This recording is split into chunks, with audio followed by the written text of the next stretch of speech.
have a man was the pinnacle of a woman's well-being or a woman's status, and that was amongst my African American family. And I can honestly say, when I sit back and think about it as a woman in today's culture, because things have changed so much, that it's even hard for me to keep up with like my own stance on things. But the whole conversation, and I want to say the reason why is because Southern values were embedded on both sides of my family, even though my maternal side was technically from the city, but their roots were Mississippi, and my paternal roots was north, like the Southern Carolinas.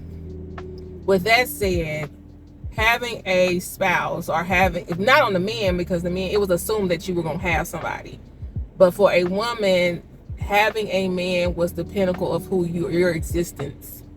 And since that seemed to be the tone for me in my teenage years and in my 20s, that's all I aspired. Like, college and all that stuff was happenstance, and now I can see that God was really setting the very great foundation that I didn't realize. Because all it seemed like the conversation was, mind you, I was raised during neo soul being what at its highest. So let's keep that in the forefront. And also, you got hip hop over here too. And the messaging of the late 90s, early 2000s was holding your man down and having a man. You got to keep in mind, D'Angelo, How Does It Feel video was number one on 106 in Park and Hits from the Streets.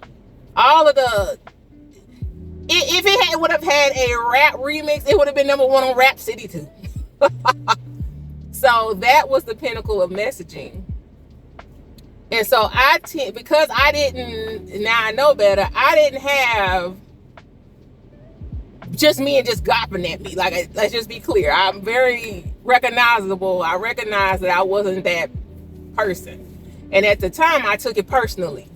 Like, it must be something wrong with me. I didn't know that God was hiding me in plain sight. But what does that mean? Because I wasn't necessarily chosen, which is fine. Let's be clear. I didn't never want to not do anything with the time. So I didn't sit around like, okay, I'll just take any job and I'll just do anything, or I'll just waste time. When I get bored, I want to accomplish something.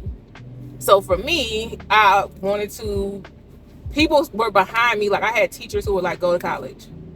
And I didn't even know what college was. I didn't have a blueprint. I didn't have somebody close to me to guide me. Like, even when it came down to picking your classes, I didn't know that a full load is maybe 3 or 4 classes a day. I thought it was like high school where you went all day. So with that momentum, I met faculty members who were like, I'm at the car wash again.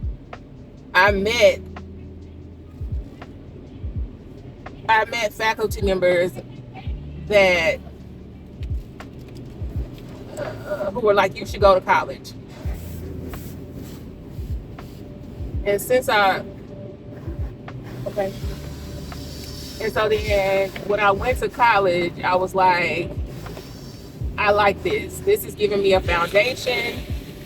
This is making me feel like, let me stop and come back. I'll come back. I need to remember foundation. No, I'm gonna keep going. So this is giving me a foundation to, this is what I like. This is what I like to do. College allowed me to be my true self. It allowed me to be inquisitive. And so from there, what I noticed when I was in college, it always felt like I had to try in order to make, like, I had friends, but it seemed like I really had to put forth a lot of effort. Like, it made me feel like, why is it so difficult? And so most of the time I began to hang by myself a lot. And then I would, meet with people during lunchtime and stuff. But I began to just go ahead and start letting it go and just be okay with 1 and 2 friends at a time. So then we fast forward, and the faculty member in my life always guided me towards my next steps, and it made it easier for me to make decisions. The next faculty member was like, go get your 4-year degree. The next one was like, go get your master's degree. And from there was like death in the family, and then I went on and pursued a position And then the people around me tend to give advice about how to navigate, next steps. But then there comes a point where I had to be honest with myself that I have never been able to take charge and make decisions on what you want for your life. Which brings me to my next point. It seems like people were always in my ear about, oh, you want to have a little boyfriend, but then when you get a man, it was like, you letting that, don't be shacking up, don't be sleeping with no men, and I'm gonna come back. Because it was like a dual idea, and I'm gonna see what your thoughts are. I would love to hear what you have to say. Like, it was like these pinning ideas. It seems like to me when it comes down to an individual's life, these pinning opinions about things, and it's just like, that's why now I really don't talk to people about my life. But I'm gonna come back. All right, and so it was always these dual messaging about what to do when it came to relationships with the opposite sex. You was always gonna be a hoe, or you always was gonna be too prude. It was just always something. It never was easy for me. And so I just kind of, whenever I get to a place where I'm frustrated about stuff, I'll find something else to do. And then it also seemed it was always come difficult, but now I kind of see when you are under God's will and under his purpose, it's not, you doing what culture says is not going to come easy. It's always going to be resistance. So that brings me to my point of saying, like, what I enjoy now about this generation is that this generation has seemed to be able to identify their peace and absolutely make decisions for themselves and not care about anybody else's opinion when it comes to, like, they stand on business, it seems.